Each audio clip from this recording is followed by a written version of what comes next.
ಆಕೆಗೆ ವಯಸ್ಸು 42 ಆಂಟಿ ಆದ್ರೆ ಜಿಮ್ ಟ್ರೈನರ್ಗೆ 28 ವರ್ಷ. ಇಬ್ಬರಲ್ಲೂ ಒಂದು ಸಂಬಂಧ ಮೊಳಕೆ ಹೊಡೆದಿತ್ತು. ಆ ಸಂಬಂಧ ಕೊನೆಗೆ ಬಲಿ ಪಡೆದುಕೊಂಡಿದೆ. ವಿವಾಹಿತೆಯ ಬ್ಲಾಕ್ ಮೇಲ್ಗೆ ಜಿಮ್ ಟ್ರೈನರ್ ಬಲಿಯಾಗಿದ್ದಾನೆ. 42ರ ಚುಳು ಆಂಟಿಯ ಜೊತೆ 28ರ ಜಿಮ್ ಟ್ರೈನರ್ ಜೊತೆ ಸಂಬಂಧ. ಪ್ರೇಯಸಿಗೆ ಕರೆ ಮಾಡಿ ಯುವಕ ಆತ್ಮಹತ್ಯೆ ಮಾಡಿಕೊಂಡಿರುವಂತಹದು. ಮನೆಯಲ್ಲಿ ನೇಣು ಬಿಗಿದುಕೊಂಡ ದಿಲೀಪ್ 28 ವರ್ಷದ ಮೃತ ದುರ್ದೈವಿ. 42 ವರ್ಷದ ಮಹಿಳೆಯ ಮೇಲೆ ಗಂಭೀರ ಆರೋಪ ಇದೆ. ನೆಲಮಂಗಲ ಟೌನ್ ವಜ್ರಹಳ್ಳಿಯಲ್ಲಿ ನಡೆದಿರುವಂತಹ ಘಟನೆ ಇದು. ಇನ್ಸ್ಟಾ ಮೂಲಕ ದಿಲೀಪ್ ಸಹೋದರಿಗೆ ಯುವತಿ ಮೆಸೇಜ್. ನಿನ್ನ ಸಹೋದರ ಸೂಸೈಡ್ ಮಾಡಿಕೊಂಡಿದ್ದಾನೆಂದು ಮೆಸೇಜ್. ಬಾಗಿಲು ಮುರಿದು ನೋಡಿದಾಗ ಪ್ರಕರಣ ಬೆಳಕಿಗೆ ಬಂದಿದೆ. ದಿಲೀಪ್ಗೆ ಜಿಮ್ನಲ್ಲಿ ಪರಿಚಯವಾಗಿದ್ದ ಮಹಿಳೆ ಮದುವೆ ಆಗಿದ್ರು, ಅಕ್ರಮ ಸಂಬಂಧಕ್ಕೆ ಬ್ಲಾಕ್ ಮೇಲ್ ಮಾಡ್ತಿದ್ದು ಅನ್ನೋ ಆರೋಪ ಇದೆ. ದಿಲೀಪ್ಗೆ ಮಹಿಳೆಯಿಂದ ಬ್ಲಾಕ್ ಮೇಲ್ ಆರೋಪ. ನೆಲಮಂಗಲ ಟೌನ್ ಠಾಣೆಯಲ್ಲಿ ಪ್ರಕರಣ ದಾಖಲು. When women will be fatty she will be naughty ಅಂದಂಗೆ 40 ಕಳೆದ ಆಂಟಿಗೆ ಜಿಮ್ ಟ್ರೈನರ್ ಮೇಲೆ ಅದು ಯಾವ ತರಹದ ಕಣ್ಣು ಬಿದ್ದಿತ್ತೋ ಗೊತ್ತಿಲ್ಲ, ಈ ತರಹದ್ದೊಂದು ಆರೋಪ ಕೇಳಿ ಬಂದಿದೆ. ವಿವಾಹಿತೆ ಹೆಣ್ಣು ಮಗಳಿಂದ ಬ್ಲಾಕ್ ಮೇಲ್ ದಿಲೀಪಿಗೆ.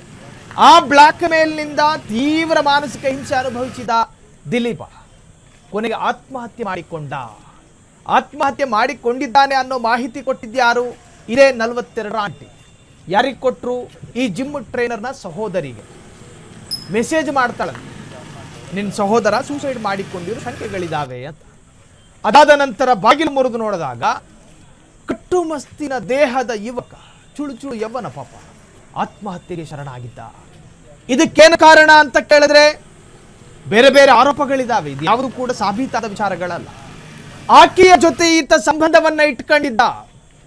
ದುರ್ಗಳಿಗೆಯಲ್ಲೋ ದುರ್ಮುಹೂರ್ತದಲ್ಲೋ ಕಪ್ಪು ಕೋಣೆಯಲ್ಲಿ ಸೇರ್ಕೊಂಡಿದ್ರೋ ಏನು, ಆ ತರಹದ್ದೊಂದು ವಿಡಿಯೋ ಮುಂದಿಟ್ಟುಕೊಂಡು ಈಕೆ ಬ್ಲಾಕ್ ಮೇಲ್ ಮಾಡಿದ್ದಾಳೆ ಕ್ವಶ್ಚನ್ ಮಾರ್ಕ್ ಆರೋಪ ಇದೆ. ಇದನ್ನ ಸಹಿಸಿಕೊಳ್ಳಲಾಗದೆ ಈ 28ರ ಜಿಮ್ ಟ್ರೈನರ್ ಆತ್ಮಹತ್ಯೆ ಮಾಡ್ಕೊಂಡ. ಹೇಗಾದ್ರೂ ಮಾಡಿ ಉಳಿಸ್ಕೋಬೇಕು ಅಂತ ಅದನ್ನ ತೆಗೆದು ಅಕ್ಕಪಕ್ಕದವ್ರನ್ನೆಲ್ಲ ಕರೆದು ಅವ್ರ ಸಹಾಯ ತಗೊಂಡು ಇಮಿಡಿಯೇಟ್ ಆಗಿ ಗಾಡಿ ಇದಕ್ಕೆ ಗೌರ್ಮೆಂಟ್ ಹಾಸ್ಪಿಟ್ಲಿಗೆ ತಗೊಂಡೋದ್ವಿ. ಗೌರ್ಮೆಂಟ್ ಹಾಸ್ಪಿಟ್ಲಿಗೆ ತಗೊಂಡೋದ್ರೆ ಗೊತ್ತಾಯ್ತು ಜೀವ ಹೋಗ್ಬಿಟ್ಟಿದೆ ಅಂತ.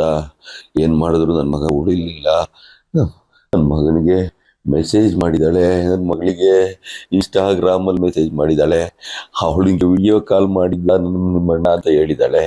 ಆವಾಗ ನಾವು ಇವನಿಗೂ ಹೆಣ್ಣು ಸಂಬಂಧ ಅಂತಂದಾಗ ಅವಳೇ ಹೆಣ್ಣು 1 ವರ್ಷದ ಹಿಂದೆ ಅವನ ಮೇಲೆ ಸುಳ್ಳು ಕಂಪ್ಲೇಂಟ್ನ ಕೊಟ್ಟು ಅವನ್ನ ರಾಜಿ ಪಂಚಾಯತಿ ಮಾಡಿ ನೆಲಮಂಗಲ ಸ್ಟೇಷನ್ ಮುಖಾಂತರ 2 ಲಕ್ಷ ರೂಪಾಯಿ ದುಡ್ಡು ಕೊಟ್ಟು ಅಗ್ರಿಮೆಂಟ್ ಮಾಡಿಸ್ಕೊಂಡು ನೋಟ್ರಿ ಮಾಡಿಸಿ ಇವನ ಸವಾಸಕ್ಕೆ ಅವಳು ಹೋಗಂಗಿಲ್ಲ, ಅವಳ ಸವಾಸಕ್ಕೆ ಇವನು ಬರೋಂಗಿಲ್ಲ ಅಂತ ತೀರ್ಮಾನ ಮಾಡಿ 2 ಲಕ್ಷ ರೂಪಾಯಿ ಹಣನ ತಗೊಂಡೋಗಿ ಕೊಟ್ಟು ಎಲ್ಲ ಮಾಡಿದ್ವಿ. ಅದಾದ್ಮೇಲೆ ಇಬ್ರು ಇಲ್ಲ ಅಂತ ನಾವು ಅನ್ಕೊಂಡಿದ್ವಿ. ಅವಳಿಗೆ ಮದುವೆ ಆಗಿ ಗಂಡು ಮಗುನೂ ಇದೆ.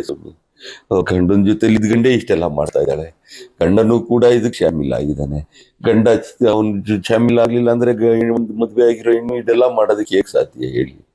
ಯಾವುದೇ ಫ್ಯಾಮಿಲಿನಲ್ಲಿ ಗಂಡ ಹೆಂಡ್ತಿನ ಇದೆಲ್ಲ ಮಾಡಕ್ ಬಿಡ್ಬೇಕಾದ್ರೆ ಗಂಡ ಶಾಮಿಲ್ ಆಗಿದ್ರೆ ಶಾಮಿಲ್ ಆಗಿ ಮಾಡ್ಸಿರೋದು. ಇಬ್ರು ಶಾಮಿಲ್ ಆಗಿದ್ದಾರೆ. ಮೊದಲು ಜಿಮ್ ಟ್ರೈನರ್ ಕೆಲಸ ಮಾಡ್ತಾ ಇದ್ದ, ಅಲ್ಲೇ ಪರಿಚಯ ಆಗಿರೋದವಳು.